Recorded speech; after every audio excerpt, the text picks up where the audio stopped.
Assalamualaikum warahmatullahi wabarakatuh. Halo teman-teman, perkenalkan nama saya Winda Widiawati dan teman Saya Nanda Anissa Fitriani. kami dari kelas akuntansi B atau KSAP 20B. Di sini kami akan sedikit menjelaskan materi analisis laporan keuangan yang berjudul Analisis Kinerja Keuangan yang diampu oleh Bapak Sopandi. Ada pengertian kinerja keuangan. Kinerja keuangan adalah usaha formal yang telah dilakukan oleh suatu perusahaan yang dapat mengukur keberhasilan suatu perusahaan tersebut dalam menghasilkan laba, sehingga dapat melihat prospek pertumbuhan dan perkembangan baik perusahaan tersebut dengan mengandalkan sumber daya yang ada. Menurut Fahmi, kinerja keuangan adalah suatu analisis yang dilakukan untuk melihat sejauh mana suatu perusahaan telah melaksanakan dengan menggunakan aturan-aturan pelaksanaan keuangan secara baik dan benar. Nah, selanjutnya ada tahap-tahap menganalisis kinerja keuangan. Di sini ada 5 tahap untuk menganalisis kinerja keuangan. Yang pertama ada melakukan review terhadap data laporan keuangan. Nah, review di sini itu dilakukan dengan tujuan agar laporan keuangan yang sudah dibuat tersebut sesuai dengan penerapan kaidah-kaidah yang berlaku umum dalam dunia akuntansi, sehingga dengan demikian hasil laporan keuangan tersebut dapat dipertanggungjawabkan. Nah, yang kedua ada melakukan perhitungan. Nah, di sini disesuaikan dengan kondisi dan permasalahan yang sedang dilakukan, sehingga hasil dari perhitungan tersebut akan memberikan suatu kesimpulan sesuai dengan analisis yang diinginkan. Yang ketiga, melakukan perbandingan terhadap hasil hitungan yang diperoleh. Metode yang paling umum yang digunakan untuk melakukan perbandingan ini ada 2, yaitu Time Series Analysis dan Cross-Sectional Approach. Time Series Analysis ini membandingkan secara antar waktu atau antar periode dengan tujuan nantinya akan terlihat secara grafik. Nah, yang kedua, cross-sectional approach, yaitu perbandingan terhadap hasil hitungan rasio-rasio yang telah dilakukan antara satu perusahaan dan perusahaan lainnya dalam lingkup yang sejenis dan dapat dilakukan secara bersamaan. Nah, yang keempat, melakukan penafsiran terhadap berbagai permasalahan yang ditemukan. Di sini untuk melihat apa saja sih permasalahan dan kendala-kendala yang dialami oleh suatu perbankan. Yang kelima, ada mencari dan memberikan pemecahan masalah terhadap berbagai permasalahan yang ditemukan. Di sini memberikan suatu masukan agar apa yang menjadi kendala dan hambatan itu dapat diselesaikan. Yang selanjutnya ada pengaruh peranan auditor dalam menilai kinerja keuangan. Ada banyak pihak yang mendefinisikan tentang auditing. Salah satunya yaitu Mulyadi mengatakan auditing adalah suatu proses sistematik untuk memperoleh atau mengevaluasi bukti secara objektif mengenai pernyataan-pernyataan tentang kegiatan atau kejadian ekonomi dengan tujuan untuk menempatkan tingkat kesesuaian yang telah ditetapkan. Tujuan utama pemeriksaan akuntan atau audit adalah untuk menentukan apakah financial statement menyajikan secara wajar atau tidak keadaan keuangan dan hasil usaha suatu company. Penyajian suatu financial statement ini secara wajar merupakan suatu keharusan bagi seorang akuntan. Namun, tentu dibutuhkan penyajian financial statement sesuai dengan kaidah-kaidah atau prinsip-prinsip akuntansi yang berlaku umum.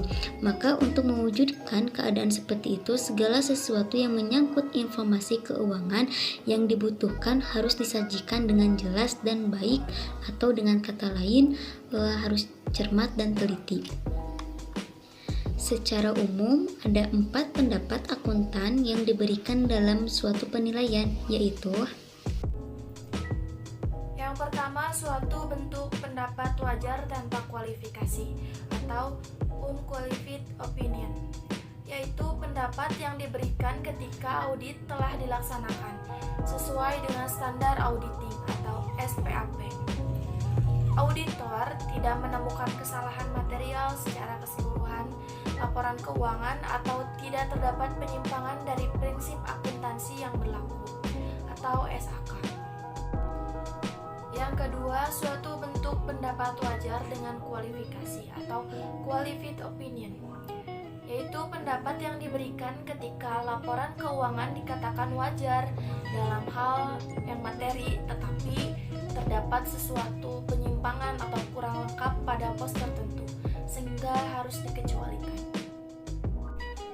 Yang ketiga, suatu bentuk tidak wajar atau adverse opinion, yaitu pendapat yang diberikan ketika laporan secara keseluruhan ini dapat terjadi apabila auditor harus memberi tambahan paragraf untuk menjelaskan ketidakwajaran atas laporan keuangan disertai dengan dampak dari akibat ketidakwajaran tersebut pada laporan auditnya. Yang keempat, ada suatu bentuk pernyataan menolak memberikan pertanyaan atau disclaimer of opinion. Pendapat yang diberikan ketika ruang lingkup pemeriksaan yang dibatasi sehingga auditor tidak melaksanakan pemeriksaan sesuai dengan standar auditing yang ditetapkan. Pembuatan laporannya, auditor harus memberi penjelasan tentang pembatasan ruang lingkup oleh klien yang mengakibatkan auditor tidak memberi pendapat. Yang selanjutnya ada pengaruh pimpinan terhadap pengembangan kualitas kinerja kerja yang mampu mempengaruhi pembentukan kinerja kerja. Pada era globalisasi ini, kepemimpinan yang dibutuhkan adalah yang memiliki nilai kompetensi yang tinggi. Kompetensi yang tinggi bisa diperoleh jika pemimpin tersebut memiliki pengalaman dan ilmu pengetahuan yang maksimal. Namun, seorang pemimpin juga memiliki pengaruh besar dalam mendorong peningkatan kinerja para karyawan. Karyawan adalah salah satu aset internal yang paling berharga yang dimiliki oleh perusahaan. Artinya, dengan kebijakan dan usaha kuat untuk selalu menjaga dan mempertahankan karyawan, maka diharapkan akan mampu menghindari faktor-faktor yang mengakibatkan tidak tercapainya tujuan organisasi.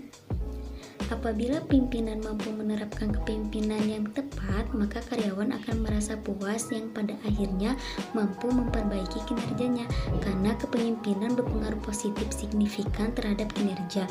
Itu sebabnya seorang pemimpin harus dapat memberi support kepada karyawan.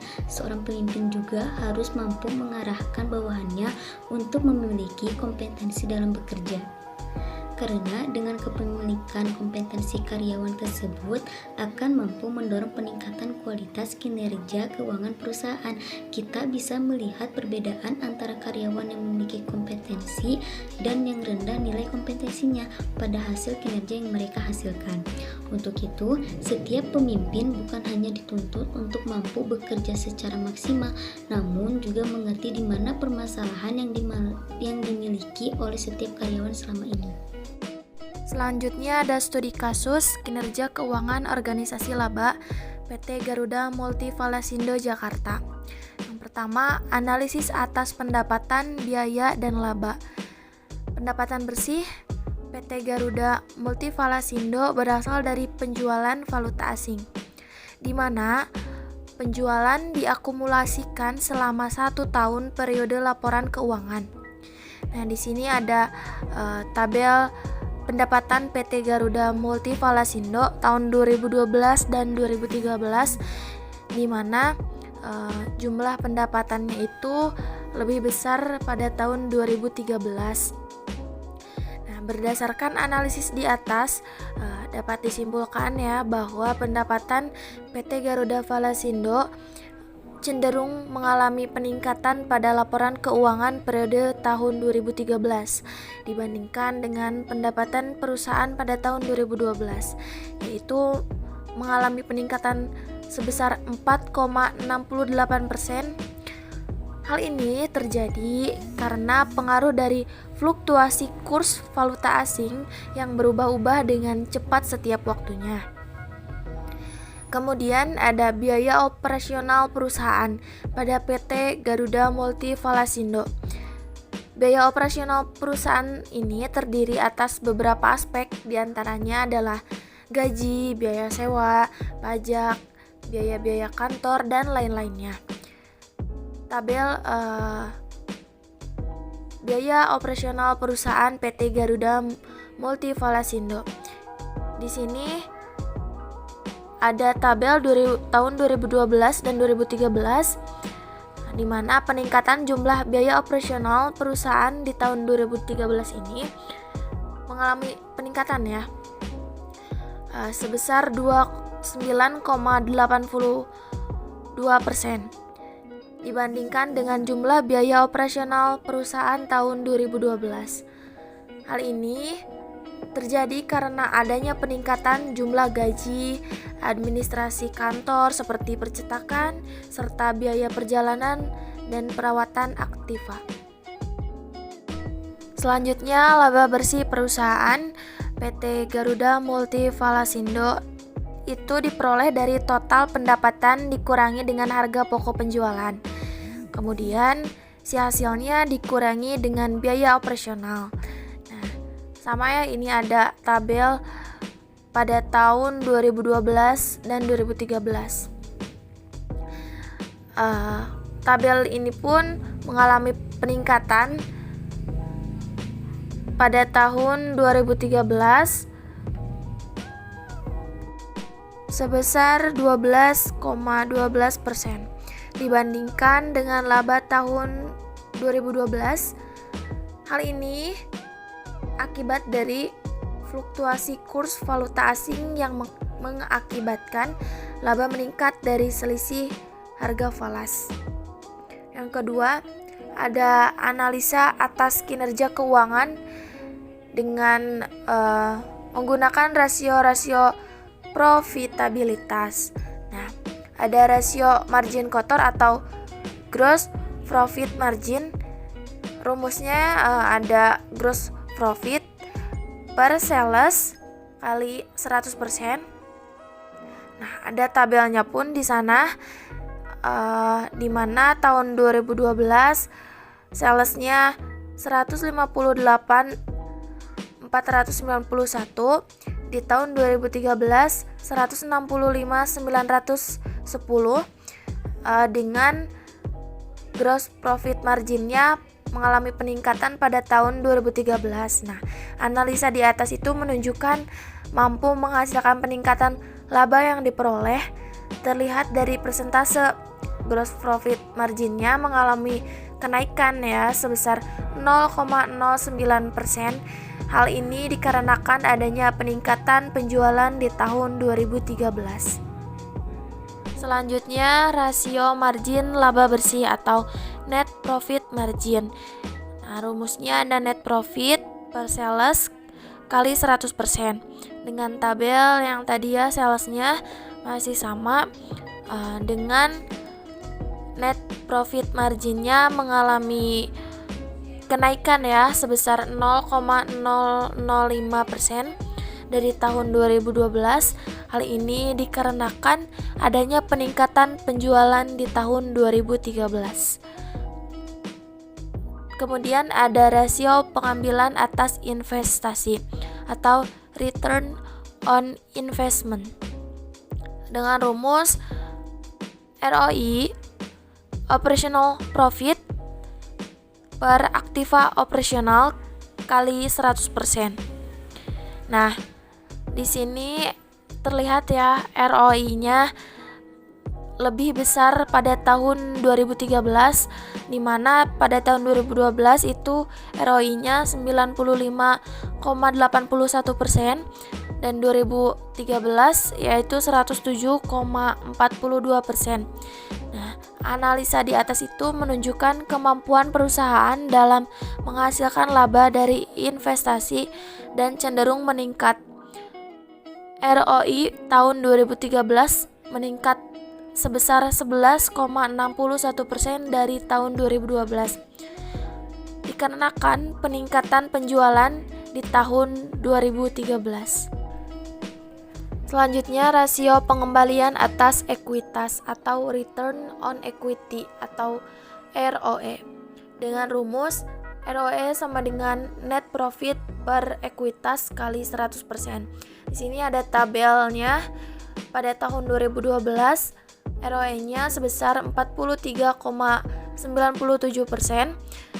dan di 2013 49,29%. Nah, analisa di atas itu menunjukkan kemampuan perusahaan dalam memaksimalkan tingkat pengembalian hasil investasi atas modal sendiri dari pemilik perusahaan. Hal tersebut terlihat dengan hasil yang dicapai perusahaan pada tahun 2013, yaitu mampu meningkatkan ROE tahun 2013 itu sebesar 5,23% dari tahun 2012. Hal tersebut dikarenakan adanya peningkatan penjualan pada tahun 2013. Nah, kesimpulan dari studi kasus PT Garuda Multivalasindo Jakarta ini pada periode 2012 sampai 2013 itu ada perhitungan profitabilitas perusahaan menunjukkan perusahaan di tahun 2013 mengalami peningkatan dibandingkan tahun 2012. Kemudian aktiva yang bersedia di perusahaan sebagian besar dibiayai dari modal pemilik perusahaan. Adanya penekanan terhadap biaya mempertahankan laba yang diperoleh perusahaan, sehingga dapat menjamin pelunasan utang jangka panjang perusahaan kepada kreditor. Peran aktiva dan modal yang dimiliki perusahaan sangat membantu perusahaan dalam meningkatkan laba di tahun 2013. Dan fluktuasi kurs valuta asing itu sangat mempengaruhi dalam peningkatan laba perusahaan tahun ini.